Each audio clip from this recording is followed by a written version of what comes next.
आपने चाहा नहीं वरना हालात बदल सकते थे, हमारी आंख के आंसू उनकी आंखों से निकल सकते थे। तुम तो ठहरे रहे एक झील की तरह, अगर दरिया बनते तो बहुत आगे निकल सकते थे। साथियों, जिस तरीके से यह शायरी बहुजन शायर अभिषेक जाटो ने बहन जी और चंद्रशेखर को लेकर शायरी के तौर पर कहा है, तो आखिर चंद्रशेखर और बहन जी को लेकर इन्होंने बहुत ही बड़ा बयान आज दिया है। और वही साथियों, यह बताने से पहले आपको बता दें कि दिल्ली चुनाव में कुल वोट लगभग 94 लाख पड़े। और यहाँ पर साथियों, बहुजन समाज पार्टी ने 70 में से 68 सीटों पर चुनाव लड़ा था। और यहाँ पर बहुजन समाज पार्टी को 54,500 वोट टोटल मिले। और यहाँ पर आजाद समाज पार्टी काशीराम ने टोटल 15 सीटों पर चुनाव लड़ा था, और इनको साथियों यहाँ पर 9,017 वोट टोटल मिले। और वही साथियों, आपको बताएं तो 2023 जुलाई से लेकर 2024 तक इन्होंने यहाँ पर आपको बताएं तो बाबा साहेब अम्बेडकर के जन्म स्थली मऊ मध्य प्रदेश से लेकर दिल्ली के जंतर मंदिर तक बहुजन जागो पैदल मार्च की शुरुआत की इन्होंने। और इन्होंने साथियों लगातार बहुजनों को एक मंच पर लाने का इन्होंने प्रयास किया। और इन्होंने साथियों आपको बताएं तो इन्होंने बहुजन महागठबंधन बनाने का भी बड़ा ऐलान कर दिया है। और वहीं साथ ही उन्होंने बहन जी और चंद्रशेखर को लेकर और सभी दलित व बहुजन नेताओं को एक होने को लेकर इन्होंने बहुत ही बड़ा आज बयान दे दिया है। और वहीं पर साथ ही इन्होंने मुहावरे के तौर पर इन्होंने कहा कि हरियाणा चुनाव में हमारा कोई खाता नहीं खुला, महाराष्ट्र चुनाव में हमारा कोई खाता नहीं खुला, और दिल्ली चुनाव में हमारा कोई खाता नहीं खुला। तो वही साथियों, इन्होंने अब यहाँ आगे जो बड़ी बात कही वो आपके बीच रखेंगे। तो उससे पहले साथियों, आपसे एक छोटी सी रिक्वेस्ट, अगर चैनल पे पहली बार हैं तो सब्सक्राइब जरूर कीजिएगा। यहाँ पर बहुजन समाज से रिलेटेड तमाम ऐसी खबर जो सोशल मीडिया पर वायरल है वो आपको देखने को मिलती रहेगी।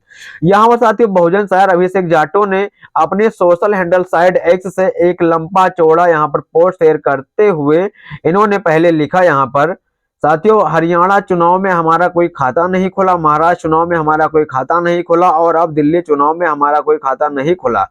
अब मेरा सवाल अपने नेताओं की, क्या वो बिहार विधानसभा चुनाव में उसके बाद 2027 यूपी विधानसभा चुनाव को भी हारने के लिए लड़ेंगे? आगे लिखा, अब और कितनी बार हम अकेले अकेले अलग अलग लड़ेंगे? क्या हम सिर्फ चुनाव मैदान में फॉर्मेलिटी करने उतरे हैं? समझिए, समाज गर्त में जा रहा है।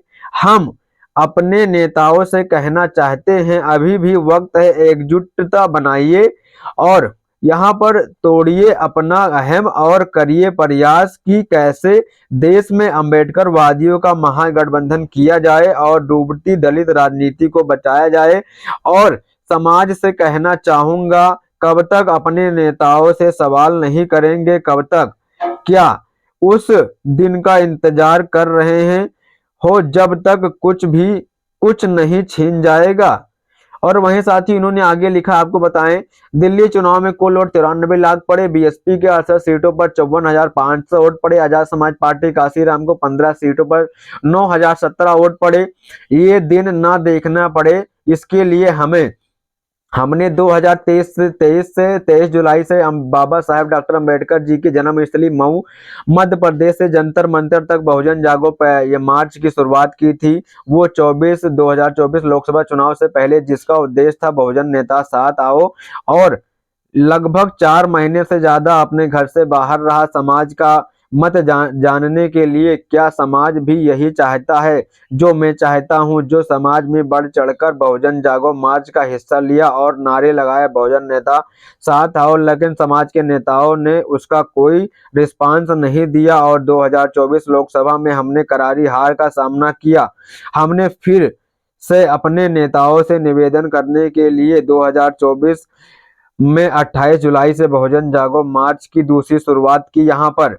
और साथियों, बाबा साहेब की समाधि स्थल चैत्य भूमि दादर मुंबई की और पूरे महाराष्ट्र में घूमते हुए मध्य प्रदेश, राजस्थान और देश के अलग अलग कोने में जाकर अपने समाज का मतदाना और समाज के में फिर से बढ़ चढ़कर हिस्सा लिया। और आज 6 महीने बाद हो गया है, मैं अपने घर नहीं गया, सिर्फ इसलिए कि समाज को अपनी नेताओं का घमंड तोड़ने के लिए एकजुट कर सकूं।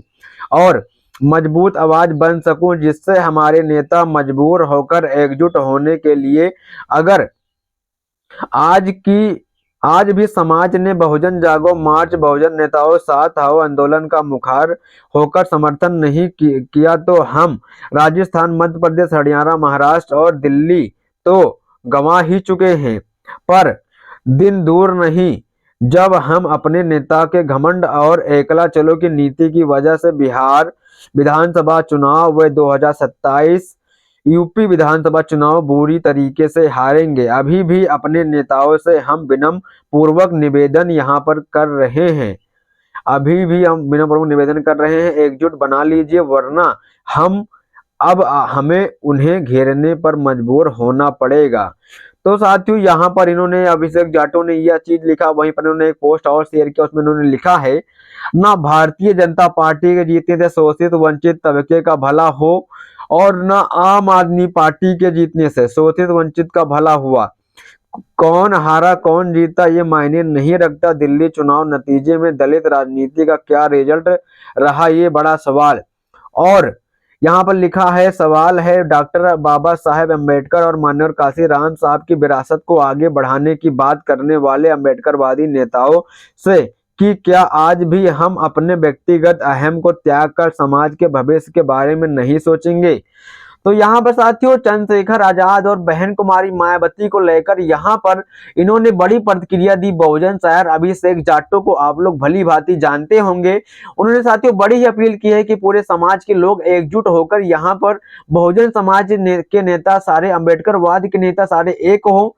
अगर एक होते हैं तो यहाँ पर साथियों बहुत ही बड़ा बदलाव होगा, अगर नहीं तो यहाँ पर महाराष्ट्र और यहाँ पर राजस्थान, मध्य प्रदेश और वहीं साथियों दिल्ली की तरह यहाँ पर नतीजा बिहार और उत्तर प्रदेश का आएगा, अगर एकला चलो की राह पर बहुजन नेता लगे रहेंगे तो यहाँ पर साथियों इन्होंने बड़ी मांग की है चंद्रशेखर आजाद और बहन जी को लेकर, और बहुजन समाज के सभी लोगों को इन्होंने कहा है कि आप एकजुट होकर इसके खिलाफ आवाज उठाएं।